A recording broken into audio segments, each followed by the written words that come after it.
Исәмсіз Чолы ТВ каналында шәршәмбе күн яңалыклары студияда Роза Хабибуллина алга таба төп темалар турында. Ташламаларга ие булучыларга окшамы әле социаль хезмәт күрсәтүне сайларгамы белгечләр киңәшен хәбәрчебез тыңлады.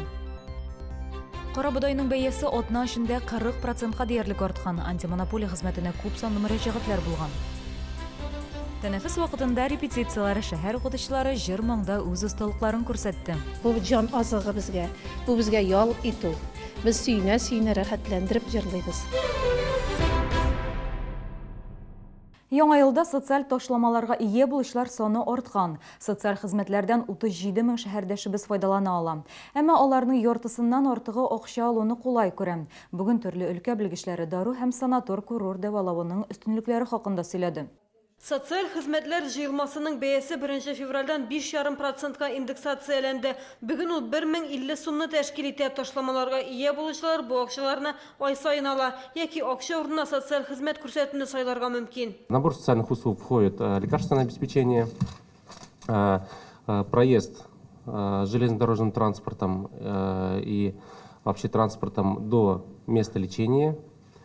И входит туда санаторно-курортное лечение. На лекарственное обеспечение 808 рублей, санаторно-курортное лечение 125 рублей и проезд до лечения и обратно 116 рублей. Карар кабул итер алдыннан дәвалаучы табиб белән сөйләшергә кирәк ди белгечләр, чөнки ташламалы категориягә даруларны еш сатып алучылар керә. Жизнь показывает, что не все измеряется деньгами. И не все стоит тех денег, которые люди получают взамен лекарств. В категорию льготников, во-первых, относятся инвалиды всех групп. То есть первая, вторая, третья группа. Дети-инвалиды – это категория детей в возрасте до 18 лет. У них группы нет, они называются дети-инвалиды. Это участники Чернобыльской аварии, ликвидаторы аварии на Чернобыльской АЭС. Это военнослужащие. В горячих точках они имеют право на набор социальных услуг. Әгәр санап карасаң, елына акчалата 12 мең сум алырга мөмкин, әмма авыру кеше исә күбрәк акча чыгарасы була. Әгәр ташламаларга ия булган категория социаль хезмәтләр җыелмасын сайласа, бу даруларны бушка алачак. Например, сахарный диабет. Инсулинозависимый сахарный диабет может достигать до 70 тысяч рублей. Не сахарный диабет до 200 тысяч рублей в год. Дальше уже идут дорогостоящие заболевания, например, акромегалия, там 800 тысяч рублей. Бүген шәһәрдә яман шиш белән авыручылар саны арта бара, дәвалауга зур акчалар кирәк. Мисал өчен күкрәк бизе яман шише белән авыручылар ел сайын 1,5 миллион сумлык препаратлар ала. Шунысы мөһим, үз фикереңне ел дәвамында үзгәртергә ярамый. 1 октябрьгә кадәр уйларга вакыт бар әле. Гаризаларның 32-нче комплекста урнашкан пенсия фонды идарәсе бүлегендә калдырырга мөмкин. Гүзәл Шихапова, Сергей Вильданов, яңалыклар. Бэби-бокста калдырылган баланы кызлыкка алуга чиратка тезелгәннәр. Инде дүшәмбе көнне кызны гаиләгә алырга теләүчеләр опека һәм попечительлек бүлегенә шалтырата башлаганнар. Кама балалар медицина үзәгендә балага Маша дип исем кушканнар. Ул сау сәламәт, бәби бишегенә китерүче бала белән язуда калдырган. Анда аның бала тудыру йортында тууы, прививкалар ясалуы турында язылган. Хәзер качык перинаталь үзәктә дәүләт учреждениесенә юллама алуга заявка биргәннәр. Аннары баланы гаиләгә урнаштырачаклар. Кызлыкка алырга теләүчеләргә гаиләгә алучы ата-аналар өчен махсус курслар узарга кирәк. Дәресләр 80 сәгать дәвам итә. В очереди состоят более 40 граждан, это как семейные пары, так и одинокие женщины. Как правило, граждане состоят, самое большое длительное время ожидания – это 3 года на сегодняшний день, но это граждане, которые желают взять девочку от 3 лет и старше. На новорожденных у нас все равно существует общая очередь, и такая же очередь, они внесены в базу данных Центра усыновления Республики Татарстан. Балалар 600 килограммлык кулланылган батарейкалар җыйганнар. Батарейка «Сдавайся» исеме астындагы махсус шәһәр программасы нигезендә бер төркем халык инде 3 ел рәттән табигать өчен зарарлы металларга бай батарейкаларны җыя. Узган ел әлеге акцияга мәктәп укучылары да кушылды. Җыелган ташландыкларны софтан чыгару өчен акча бүленгән. 1 килограмм батарейканы софтан чыгару өчен 100 сум акча сорыйлар. Батарея жию бу укышларның инде гадәткә кергән. Атнасына бер тапкыр алар мәктәпкә утырган батареялар ташы, җыя торгач бер контейнер тутырганнар. Кемдер өй стенасындагы йөрми башлаган сәгатьтән салдыра, кемдер телевизор пультыннан ала. Утырган батарейкаларны теләсә кая ташларга ярамаганын һәр бала белә.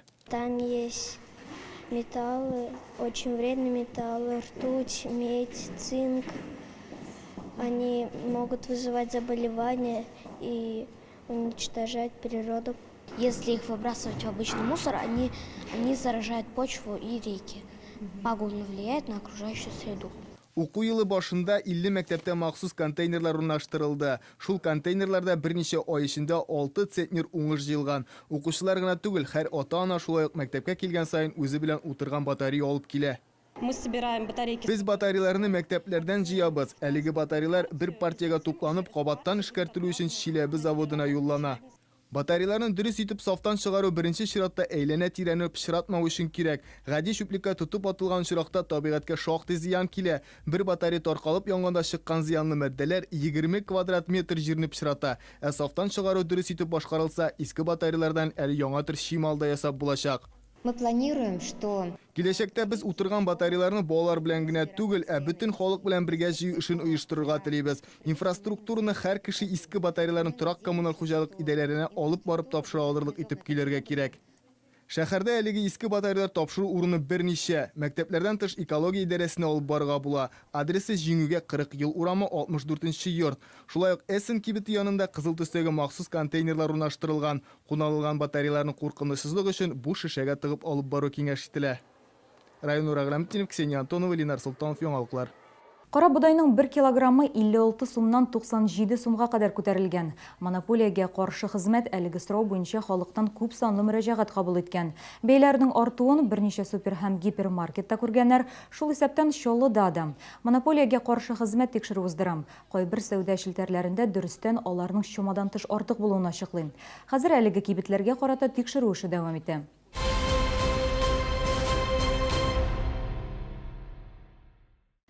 14 яшьлек кызны көчләүдә 30 яшьлек чолы кешесен гаеплиләр. Тикшерү фикеренчә, Ират 5 февральдә бәлиғ булмаган яшүсмерне өенә алып кайта. Аңа алкоголь эшәртә һәм көчле. Бу хакта кыз беркемгә дә сөйләми. Икенче көнне мәктәптә аның нервлары бирешә. Дәреслекне психолог ачыклый. Хәзер гаепләнүче кулга алынды, аны 15 елга кадәр ирегеннән мәхрүм итәргә мөмкиннәр. Тикшерүчеләр бу көнне зыян күрүче һәм аның иптәш кызы арасында низах чыгып, ул өенә бер үзе кайтып киткән дип фаразлый. Девушка попала, значит, скажем так, попала в трудную жизненную ситуацию, оказавшись, то, что она оказалась в незнакомом месте, отсутствовал сотовый телефон, вернее, зарядка села, денежные средства. В связи с этим один из прохожих обратился, скажем так, решил ей помочь, но цели направлены именно на оказание помощи данной несовершеннолетней, он использовал в своих личных целях. Чолы студентлары 25 бүләк алып кайтты. Казанда WorldSkills яшь белгечләр республика күләм эшче һөнәрләр чемпионатында йомгак ясалды. Ярышлар берничә мәйданчыкта 75 юнәлеш буенча булды. Ябылу тантанасында 1000нән артык яшь белгечне бүләкләделәр. Алар арасында безнең шәһәрдәшләр дә булды. Вот цивилизация челов. Фундаментальный труд. Бу фильмны Динар Зарипов үзе җыйган. Ул республика чемпионатында видео җитештерү компетенциясендә катнашкан. Фильмны монтажлау биремнәрне берсе булган. Бу эшне Мәскәү белгечләре югары бәяләгән, әмма икенче сынауны башкару авыррак бирелгән. Динар икенче урынны яулаган. Вообще, во втором задании нам нужно было монтировать, снимать 2 дня. Но почему-то дали 1. Ну и, соответственно, времени не хватило. Было очень волнительно, тяжело, ну и упустил некоторые моменты. Әмма Роберт Амиров һәм Альберт Мулахметов мехатроника компетенциясендә җиңүчеләр рәтендә. Биредә механика, электрика һәм пневматика өлкәләре берләшкән. Чаллы студентлары үз көндәшләреннән тизрәк булып чыга. Там очень много различных нюансов по сборке, по программированию, по наладке. Мы чуть-чуть их обошли, у нас по программированию, то есть мы быстрее это сделали, и в этом было наше преимущество. Экспертлар быелгы нәтиҗәләр узган елдагыга караганда яхшырак ди. Бәйгедә катнашуның файдасы киләчәктә үзен сиздерер дип өметләнәләр. Они также будут заниматься, будут тренироваться. У всех есть стимул этим заниматься. Как я уже сказал, что это очень интересно и увлекательно, и работодатель тоже заинтересован, чтобы лучше работал у них. Шалының 24 студенты WorldSkills республика чемпионатының җиңүчеләре һәм призерлары дип табылды. Алар шәһәргә 10 алтын, 11 көмеш һәм 3 бронза медаль алып кайтты. Кайбер җиңүчеләр инде финалда катнашу өчен җыелма команда составына эләккән. Ә кемдер чемпионатның ярым финалында агымдагы елның май аенда Краснодарда булачак хәлиткеч этабында катнашу бәхетенә ия булган. Тәнәфес вакытында репетициялар, дәресләр арасында җыр биюләр. Шәһәрдә белем бирү учреждениеләре хезмәткәрләре арасында узучы бәйгенең сайлап алу турлары башланды. Биредә барлык мәктәпләрдә катнаша, укытучыларның җырлап биегәннәрен хәбәрчебез күзәтте.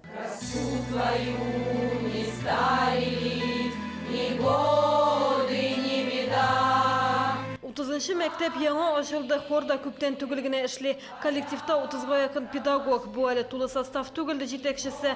Кайберәүләр бүген курсларда, укуларда җыр түгәрәген оештыру авыр булмаган. Яңа коллективта бу танышу өчен яхшы мөмкинлек. Учителя откликнулись все с удовольствием, с огромным желанием, чтобы петь, чтобы коллектив сплотился, сдружился.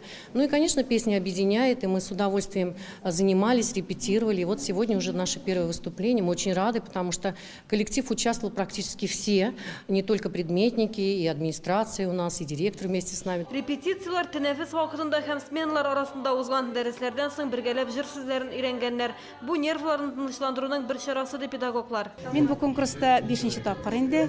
Үзем 46-нчы мәктәптә китапханәче булып эшлим. Бик нык яратам катнашырга. Мәктәп өчен тырышабыз инде. Без укытучы халкы җырларга да, бирергә дә бик яратабыз. Сөйнә риза булдык. Хор турында сүз чыккач, рәхәтләндереп, һәр көнне дәресләрдән соң калып әзерләндек. Без бүген рус телендә җырладык. Киләсе көннәрдә инде татар җырларында алырга уйлап торабыз. Бүген вокалистларны гына бәяләделәр. Жюри әгъзалары 13-нче сәнгать мәктәбенең тәҗрибәле укытучылары. Конкурс берничә номинациядә уза. Вокал соло-ансамбле, лучший танцевальный коллектив, лучшее инструментальное исполнение и художественное слово, тоже в номинации стихотворение собственного сочинения, где мы открываем новых авторов, и художественное слово уже, где педагоги читают произведения других поэтов. Ай ахырында Үзәк районы буенча гала-концерт узачак. Язын укытучылар бәйгенең финал өлешендә шәһәр күләмендә чыгыш ясаячак. Гүзәл Шихапова, Сергей Вильданов, Яңалыклар.